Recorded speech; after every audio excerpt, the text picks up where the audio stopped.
নমস্কার। গল্পগাথা audio story চ্যানেলে সবাইকে স্বাগত জানিয়ে শুরু করছি রবীন্দ্রনাথ ঠাকুরের অত্যন্ত জনপ্রিয় একটি ছোট গল্প অতিথির দ্বিতীয় পরিচ্ছেদ।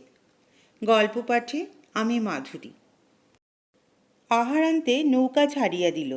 অন্নপূর্ণা পরম স্নেহে এই ব্রাহ্মণ বালককে তাহার ঘরের কথা, তাহার আত্মীয় পরিজনের সংবাদ জিজ্ঞাসা করিতে লাগিলেন।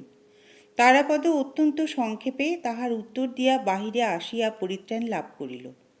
বাহিরে বর্ষার নদী পরিপূর্ণতার শেষ রেখা পর্যন্ত ভরিয়া উঠিয়া আপন আত্মহারা উদ্দাম চাঞ্চল্যে প্রকৃতিমাতাকে যেন উদ্বিগ্ন করিয়া তুলিয়াছিল। মেঘ নির্মুক্ত রৌদ্রে নদী তীরের অর্ধনিমগ্ন কাশ তৃণশ্রেণী এবং তাহার ঊর্ধ্বে সরস সঘন ইক্ষুক্ষেত্র এবং তাহার পরপ্রান্তে দূর দিগন্তচুম্বিত নীলাঞ্জনবর্ণ বনরেখা সমস্তই যেন কোনো এক রূপকথা সোনার কাঠির স্পর্শে সদ্য জাগ্রত নবীন সৌন্দর্যের মতো নির্বাক নীলাকাশের মুগ্ধ দৃষ্টির সম্মুখে পরিস্ফুট হইয়া উঠিয়াছিল। সমস্তই যেন সজীব, স্পন্দিত, প্রগল্ভ আলোকে উদ্ভাসিত, নবীনতার সুচিক্কণ প্রাচুর্যে পরিপূর্ণ। তারাপদ নৌকার ছাদের উপর পালের ছায়ায় গিয়া আশ্রয় লইল।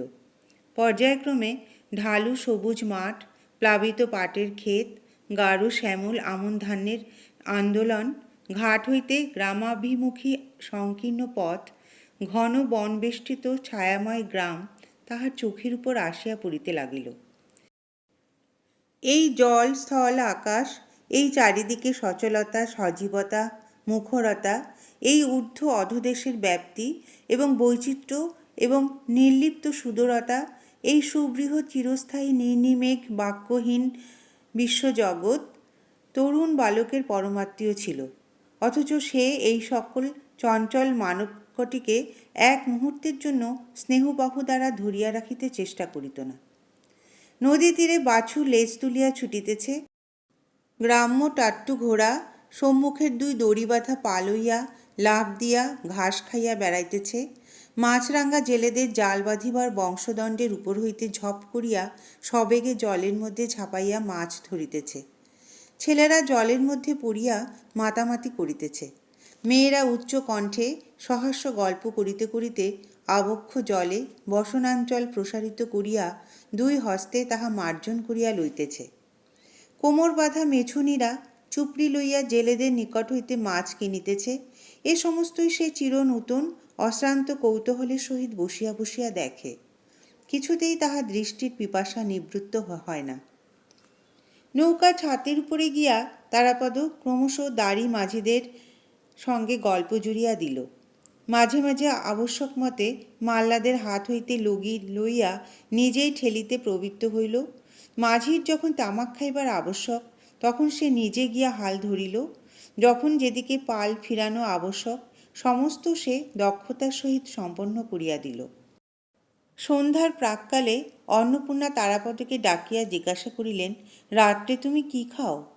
তারাপদ কহিল, যা পাই তাই খাই, সকল দিন খাইও না। এই সুন্দর ব্রাহ্মণ বালকটির আতিথ্য গ্রহণে ঔদাসীন্য অন্নপূর্ণাকে ঈষৎ পীড়া দিতে লাগিল। তাহার বড় ইচ্ছা খাওয়াইয়া পড়াইয়া এই গৃহচ্যুত পান্থ বালকটিকে পরিতৃপ্ত করিয়া দেন। কিন্তু কিসে যে তাহার পরিতোষ হইবে তাহার কোনো সন্ধান পাইলেন না। অন্নপূর্ণা চাকরদের ডাকিয়া গ্রাম হইতে দুধ মিষ্টান্ন প্রভৃতি ক্রয় করিয়া আনিবার জন্য ধুমধাম বাঁধাইয়া দিলেন। তারাপদ যথা পরিমাণে আহার করিল, কিন্তু দুধ খাইল না। মৌন স্বভাব মতিলাল বাবুও তাহাকে দুধ খাইবার জন্য অনুরোধ করিলেন। সে সংক্ষেপে বলিল, আমার ভালো লাগে না। নদীর উপর 2-3 দিন গেল। তারাপদ রাধা বাড়া বাজার করা হইতে নৌকা চালানো পর্যন্ত সকল কাজেই স্বেচ্ছা ও তৎপরতার সহিত যোগ দিল। যে কোনো দৃশ্য তাহার চোখের সম্মুখে আসে তাহার প্রতি তারাপদর কৌতূহল দৃষ্টি ধাবিত হয়। যে কোনো কাজ তাহার হাতের কাছে আসিয়া উপস্থিত হয় তাহাতেই সে আপনি আকৃষ্ট হইয়া পড়ে। তাহার দৃষ্টি, তাহার হস্ত, তাহার মন সর্বদাই সচল হইয়া আছে। এই জন্য সে এই নিত্য সচলা প্রকৃতির মতো সর্বদাই নিশ্চিন্ত উদাসীন, অথচ সর্বদাই ক্রিয়াসক্ত। মানুষ মাত্রেরই নিজের একটি স্বতন্ত্র অধিষ্ঠান ভূমি আছে, কিন্তু তারাপদ এই অনন্ত নীলাম্বরবাহী বিশ্বপ্রবাহের একটি আনন্দোজ্জ্বল তরঙ্গ, ভূত ভবিষ্যতের সহিত তাহার কোনো সম্বন্ধ নাই। সম্মুখাভিমুখে চলিয়া যাওয়াই তাহার একমাত্র কার্য। এদিকে অনেক দিন নানা সম্প্রদায়ের সহিত যোগ দিয়া অনেক প্রকার মনোরঞ্জনী বিদ্যা তাহার আয়ত্ত হইয়াছিল। কোনো প্রকার চিন্তার দ্বারা আচ্ছন্ন না থাকাতে স্মৃতিপটে সকল জিনিস আশ্চর্য সহজে মুদ্রিত হইয়া যাইত। পাঁচালী, কথকতা, কীর্তন গান, যাত্রাভিনয়ের সুদীর্ঘ খণ্ড সকল তাহার কণ্ঠাগ্রে ছিল। মতিলালবাবু চিরপ্রথামত একদিন সন্ধ্যাবেলায় তাহার স্ত্রীকন্যাকে রামায়ণ পড়িয়া শুনাইতেছিলেন। কুশলবের কথার সূচনা হইতেছে। এমন সময় তারাপদ উৎসাহ সংবরণ করিতে না পারিয়া নৌকার ছাদের উপর হইতে নামিয়া আসিয়া কহিল, বই রাখুন, আমি কুশলবের গান করি, আপনারা শুনে যান। এই বলিয়া সে কুশলবের পাঁচালী আরম্ভ করিয়া দিল।